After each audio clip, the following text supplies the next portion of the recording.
নবীজিকে জিবরাইল বলছেন, ইয়া রাসূলুল্লাহ, এরা শুধুমাত্র তার স্বামীকে একটা কথা বলার কারণে তারা জাহান্নামে আসছে। বুখারী শরীফের 29 নম্বর হাদিস। নবীজি বলছেন, আমি জিবরাইলকে জিজ্ঞাসা করলাম, ভাই জিবরাইল, এই যে এত সংখ্যক নারীদেরকে আমি জাহান্নামে দেখতেছি, কারণটা কি? এরা কি কারণে জাহান্নামে এসেছেন?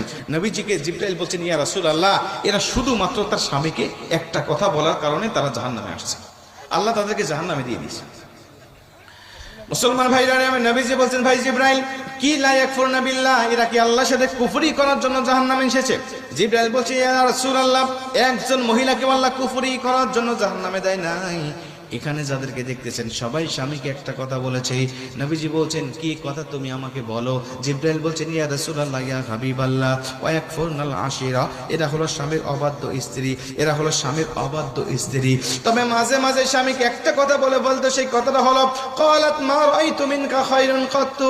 এদের স্বামীগুলো ভালো ছিল যখন যেটা স্বামীর কাছে আবদার করত, স্বামীরা সেই আবদারগুলো পূর্ণ করার চেষ্টা করত। যখন ভালো খাবার চাইতো, খাবার দেওয়ার চেষ্টা করত।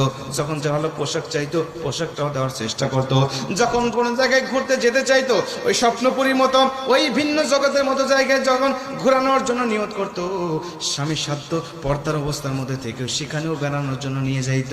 কিন্তু নবীজি কোনোদিন যদি এই স্বামী তার স্ত্রীকে খুশি করতে না পারতো, কোনোদিন যদি তার স্ত্রীকে সন্তুষ্ট করতে না পারতো, তখন এই স্ত্রীরা বলতো, ক্বালাত মা রাআইতু মিনকা খায়রুন কাত্তু, আমি তোমার সংসারে এসে কোনোদিন সুখ পেলাম না, আমি তোমার সংসারে এসে কোনোদিন শান্তি পেলাম না, আমি তোমার সংসারে এসে কোনোদিন উত্তম কিছু পেলাম না।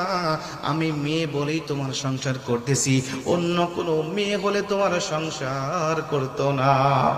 বলে বলে বলে ঠিক না বেঠে?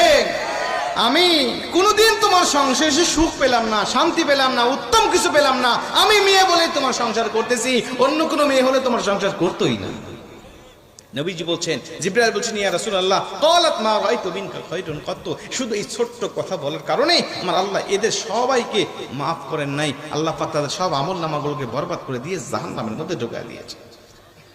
অথচ নবীজি এরা জান্নাতে যাওয়ার জন্য আল্লাহ সহজ করে দিয়েছিল। নবীজি এরা শুধু 4টি কাজ করতে পারলে আল্লাহ 8টি জান্নাতের দরজা খুলে দিত। 4টি কাজ করবে তারা, 8টা জান্নাতের দরজা আল্লাহ খুলে দিবে তাদের জন্য। আপনারা সুবহানাল্লাহ বলে লাভ আছে? জান্নাতে যাবে ওরা, আর সুবহানাল্লাহ করবেন আপনারা নাকি? এজন্য বলতেছেন না তো ভাই, আপনার স্ত্রী যখন জান্নাতে যাবে আপনাকে রেখে যাবে না, আপনাকে নিয়েই যাবে। এরকম সুবহানাল্লাহ। 4টি কাজ। 1 নম্বরে নবীজি এরা 5 ওয়াক্ত নামাজ পড়বে।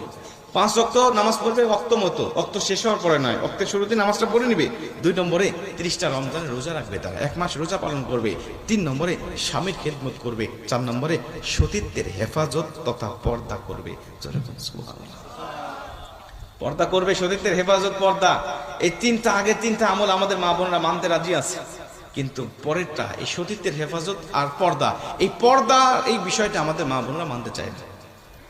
প্রিয় মা বোনেরা আমার, পর্দা এমন একটা বিষয়, ফরজ একটি বিষয়। নামাজ যেমন ফরজ, রোজা যেমন ফরজ, পর্দাও ঠিক তেমনই ফরজ। এই ফরজের ইবাদতটা ঠুনকোভাবে দেখার কোনো রকম কোনো যুক্তি নাই। ফরজের ইবাদত ফরজের মতোই করতে হবে। আল্লাহ তৌফিক দান করুন। জোরে বলেন আমিন। আর একটু জোরে বলেন আমিন।